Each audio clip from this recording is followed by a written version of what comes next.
નમસ્કાર મિત્રો, વીબી જી રામજી બિલ વિશે જાણીશું. લોકોને કઈ રીતે ઉપયોગી થશે તેના વિશે જાણીએ અને ક્યારથી લાગુ થશે. આપ નવા હો તો ચેનલને સબસ્ક્રાઇબ, લાઇક અને શેર કરજો.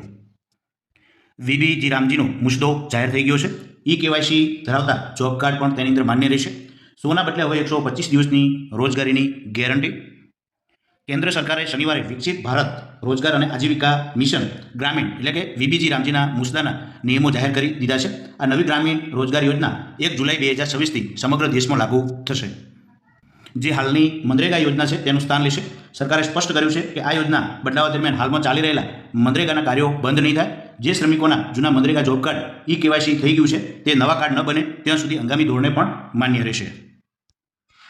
તો આ બિલની અંદર મુખ્ય વાતો શું છે? તો રોજગારીની માંગ કર્યાના 15 દિવસની અંદર સરકારે કામ આપવું પડશે. જો 15 દિવસમાં કામ નહીં મળે તો અરજદારને ઘરે બેઠા રોજગારીનું ભથ્થું આપવામાં આવશે. ત્યારબાદ છે સીધા ખાતામાં નાણાં.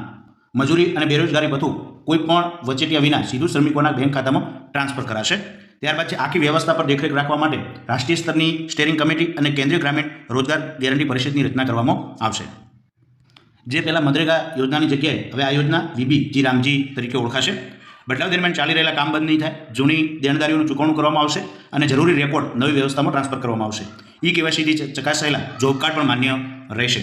રાજ્યો નવી યોજનાને લાગુ કરવાની અધિસૂચના જાહેર ન કરે ત્યાં સુધી મજૂરોના હાલના અધિકારો પણ ચાલુ રહેશે. તો જેમ જેમ નવી માહિતી આવતી જશે એમ અમે તમને આપતા રહીશું. તો અમારી સાથે જોડાયેલા રહેશો. Thank you. આભાર.